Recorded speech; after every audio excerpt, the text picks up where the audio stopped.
PT HD on Comcast and Verizon. Thank you. With food like this, the Italian-American Civic Club sandwich, Italian food is alive and well in Baltimore. Let me taste.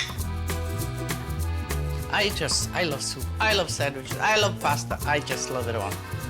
Joe, you have an iconic Italian deli food store. And, you know, looking at this must tell the whole story, this butcher block, does it not? Yes, this has a long history. Any way you slice it, Italian culture is alive and steamy in Baltimore. You feel the crack? Yeah, I feel the crack and the pinch. Feels good. Say Chioggia. Chioggia. Ah, there you go. You're Italian. Can I just get into it? Come and join me.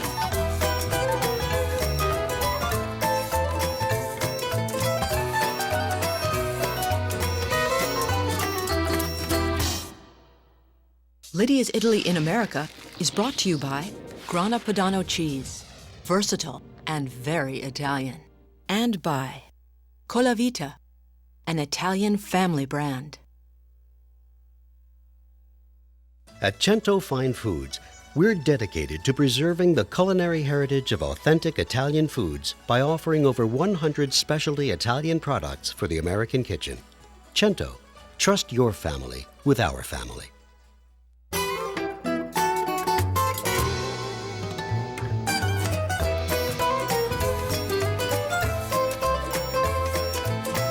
Buongiorno, benvenuti to Lidia's Italy in America. And today we're in Baltimore, great city. Seafood, lots of seafood, and lots of Italians. So I went on this visit to little Italy's across the United States. And it was fascinating, it was wonderful to see the influence that the Italian culture has and how has it permeated the American culture. It's a wedding, a beautiful wedding, almost made in heaven. And in Baltimore, what did I have in Baltimore? Well, I had this great, I went to DiPasquale's. It's there for 95 years already. It's a little shop, they make food, they make bread, they make sandwiches. So I had this great soup, a nice minestrone, and a great sandwich, the Civic Club sandwich. So let's start with the minestrone. And the first thing is a pestata. A pestata, some garlic, and some bacon. You get it into a paste, and then it dissolves in the soup and flavors the soup. Here we have it. This is a little paste, just a little bit of olive oil. This nice pink paste. And some boiling water, which we're gonna add. And of course, this is gonna be the base for lots of vegetables. You can't smell it there, but this bacon and garlic really is reminiscent for me of home. And I'm sure you had that experience. You smell something and it takes you right back to that moment, whether it was your grandmother's house or whatever. Well, this takes me back to the Casetta Nera, the black house, where my grandmother did a lot of the cooking and the curing and whatever. So on the side, now this is kind of just slightly golden. Let's add the onions. Of course, at the base of a minestrone, there's beans. There's always legumes. And these are the cannellini beans, and this is about a cup of the beans. I soaked it overnight. It gets to this plumpiness. It sort of rehydrates. And they're perfect. And then it takes about an hour and 15, 20 minutes to cook. So I like to make a hot spot. So what is a hot spot? So when I have all these onions and everything, if I just throw that in, it gets it coats the onions and whatever. It doesn't have its own little place in the sun or in the heat, if you will, to get toasted. So I make that little hot spot. When you're adding ingredients to whatever you're cooking, this is a way to sort of give that ingredient its own little spot in the limelight for a few minutes. So let's take the tomato paste, and in this toasting process, you will gain that extra layer And you will smell it. You know that the flavor of those intense tomatoes, when you toast it, is even more pronounced. Okay. Then you mix it all together. Just like that. Okay. Some diced potatoes. So, you know, I went to Baltimore, and basically to find the Italian element. So I visited Little Italy, and I was surprised to see how strong and vibrant the Italian passion feel. So there was a real congenial feeling of kind of the Italian social life. So the potatoes are nice and golden now. Let's add the flavoring, some bay leaves, some fresh bay leaves. If you don't have fresh, dry bay leaves are fine. Carrots, celery, these are the bases. But then we'll add to this and cabbage and all kinds of other vegetables. With just a little peperoncino, of course. Just add a little bit of zest and flavor. Add the boiling water.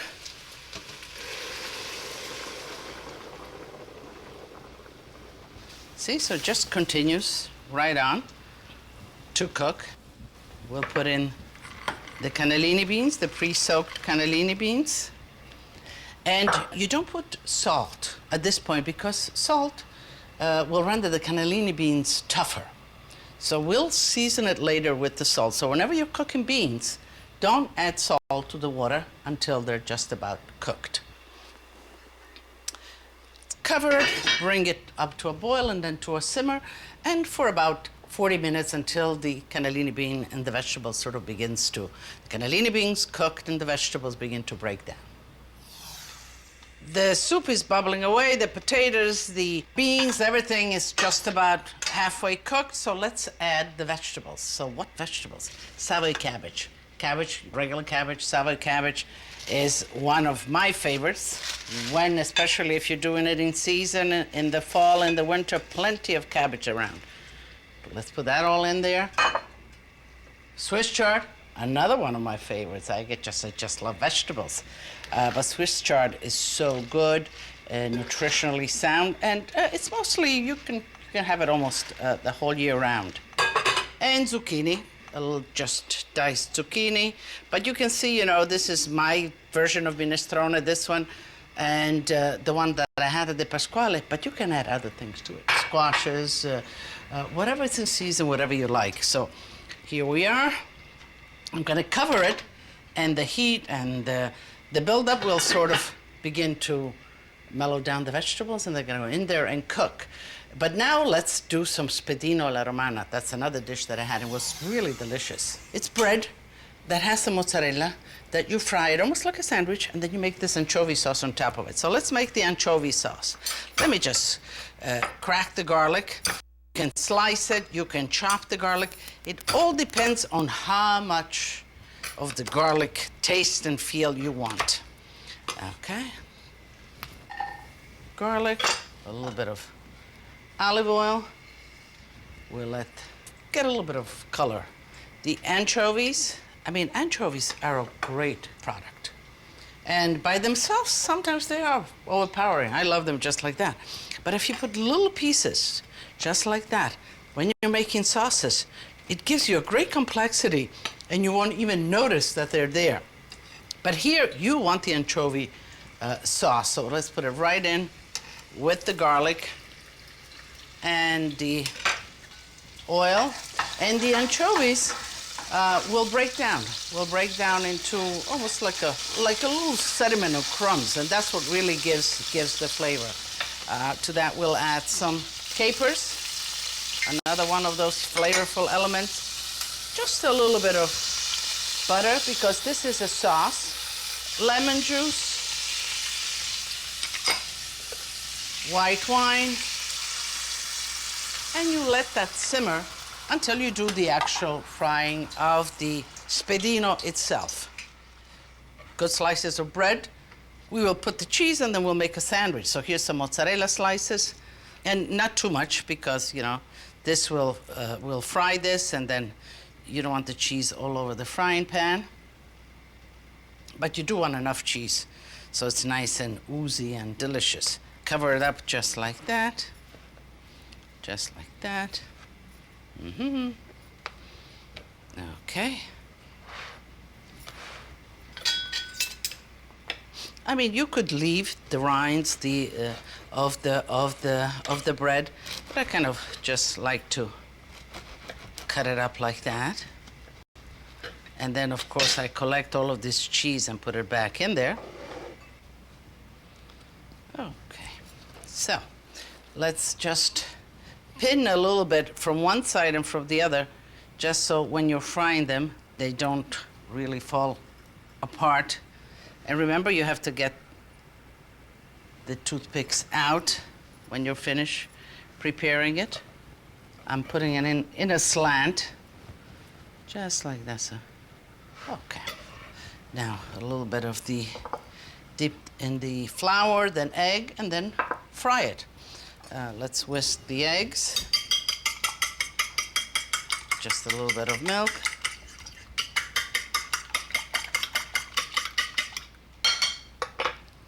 A little bit of salt. And the oil is nice and hot. Just a little bit of flour. You would say, why flour? It's bread.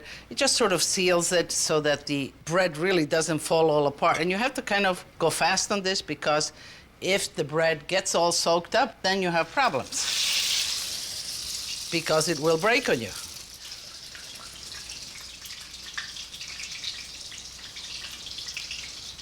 Okay. Here we are. We'll flip them over. And then just set them here to drain a little bit.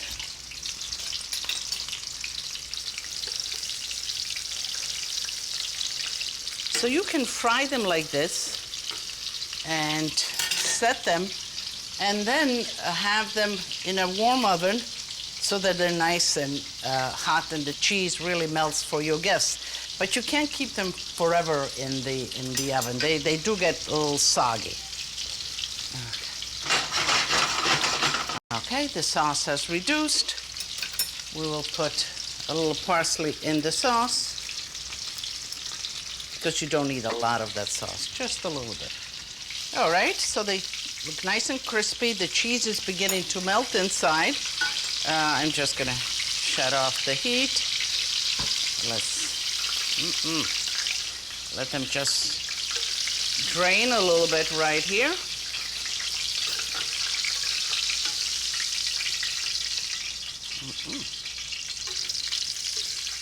All right.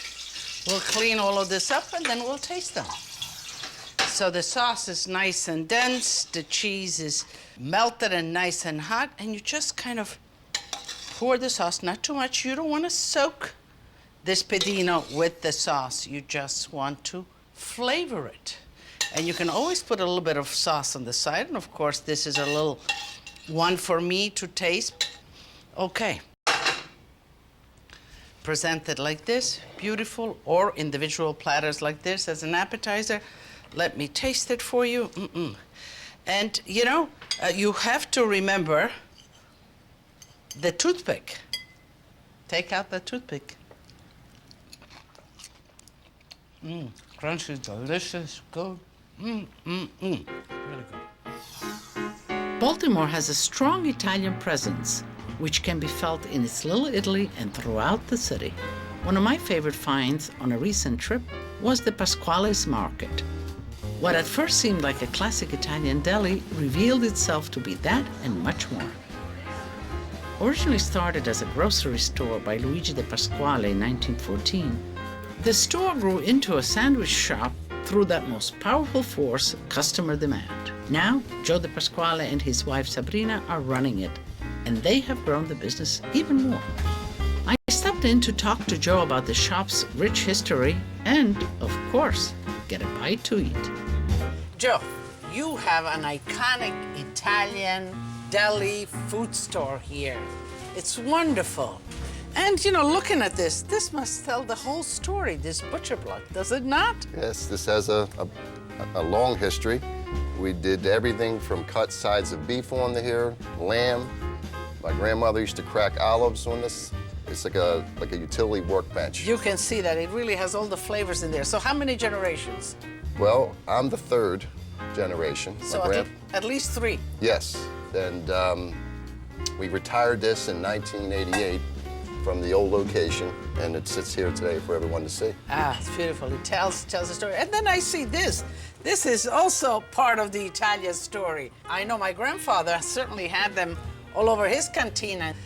What are you doing with it? Well, we actually bring in wine grapes and wine juice from California for our neighbors, the community, and they, of course, make their homemade wines.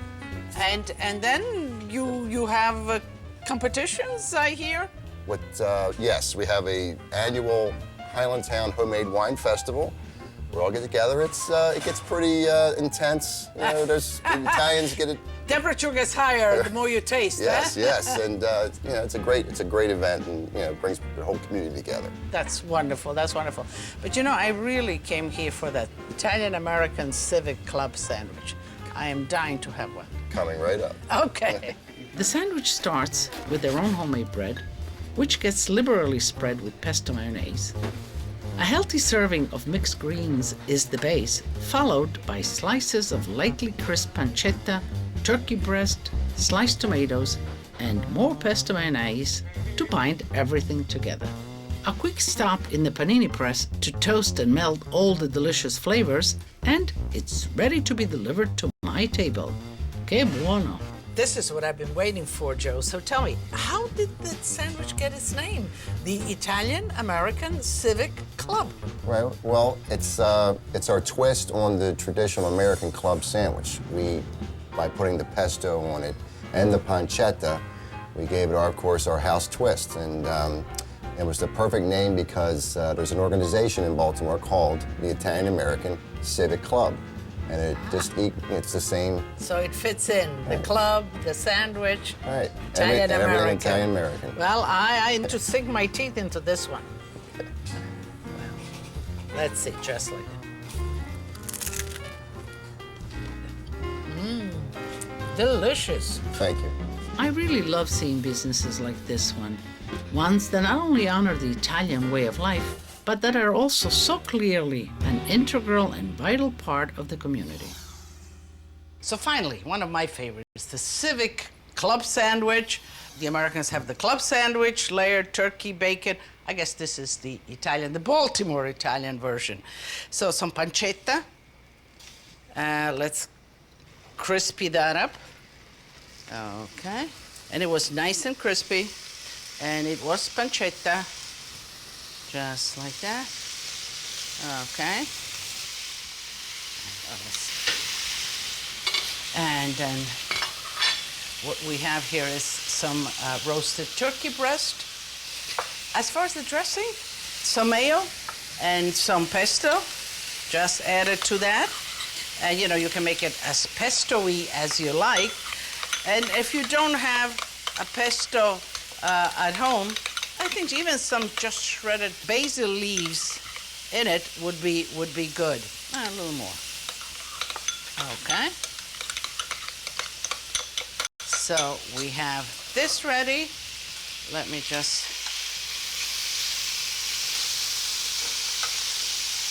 flip the pancetta. Now let's check the soup. So a nice plate of minestrone. This is great. You see how the vegetables really sort of folded in and mellowed out. You could put pasta right in here, ditalini. I like ditalini, but you could put spaghetti, the broken spaghetti, spaghetti rotti, whatever you'd like. And you can cook it in here. But of course the starch goes in it. But otherwise, if you cook it before and you just kind of drain it and add it when your guests are there, because the pasta, you have to remember, continues cooking. So add it in the last moment. And I think we're ready here to cook. And I'm going to just shut it off because I don't need the pasta to cook. Everything is done. We'll wait with that. The pancetta. Okay. It's nice and crispy. Let's put this to the side and continue. What was really good about this sandwich was that even the turkey that was just kind of warmed up, not cooked, just warmed up right in the same griddle. I don't want to put salt on that because we have the pancetta, and I think that will be enough. So, some nice crispy bread, just like that.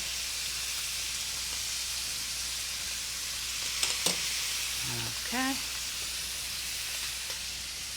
Some tomatoes. And I have to share with you, I made another change, and that is that I chose a little arugula. They had, I think, mixed greens. But I felt, you know, a little arugula, a little spinach could go well in there. Absolutely. Okay. So the pancetta, as crispy as you'd like it, I think, let me just let it drain a little bit here, just like that.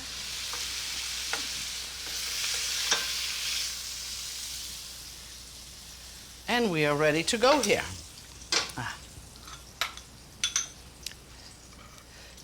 The bread was really, you would say, do I put the mayo here? Well, that's the way they had it. They had the bread kind of absorbed the basil mayo, some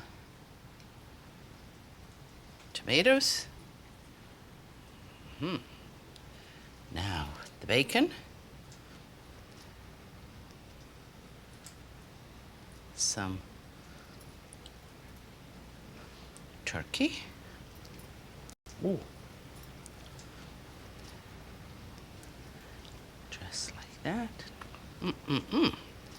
And, you know, when I got the sandwiches, the meat was warm, everything was just delicious. Now, the arugula and, you know, pressing it down a little bit.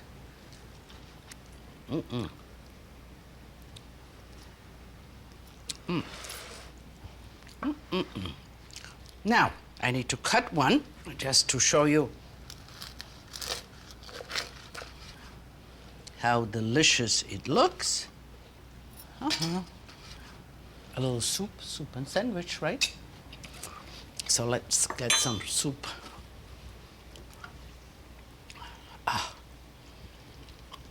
Again, lots of vegetables, the Italian way, but delicious. You know, not kind of, I have to eat vegetables situation. This is, I want to eat vegetable situation. Some formaggio, nice grated grana, and I have a nice glass of rosé. You could call it a solitary lunch, but I don't feel alone at all. I remember the Baltimore trip, DiPasquale's, and let me taste. The taste will bring me back as well. Delicious. It feels as if it's caressing me, you know. I love soup, I love sandwiches, I love pasta, I just love it all. And let's see the sandwich now. Like that. Give it a squeeze, you know. Oh, yeah, yeah. Che buono. With a nice glass of rosé, I think it's a perfect lunch. Salute e tutti a tavola a mangiare. Cin cin.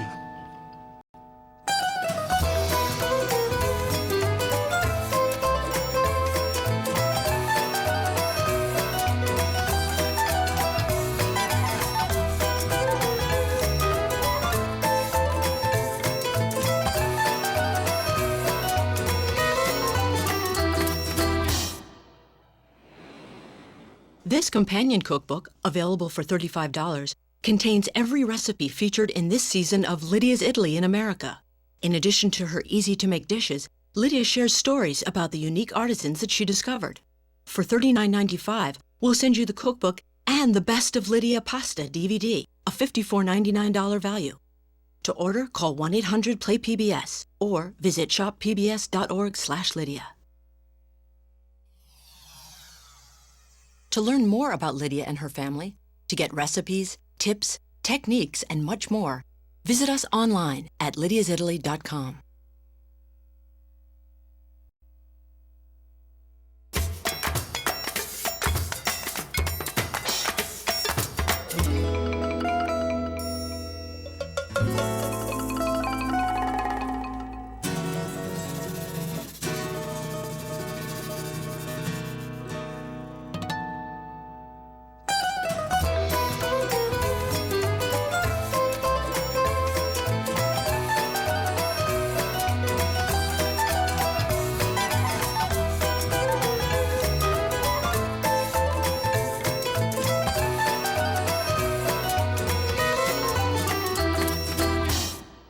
Lidia's Italy in America is brought to you by Grana Padano cheese, versatile and very Italian.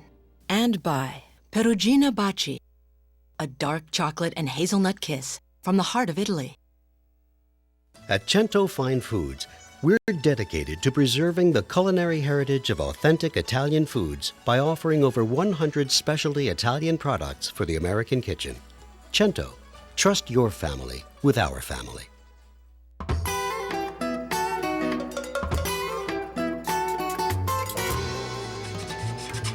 Here's a great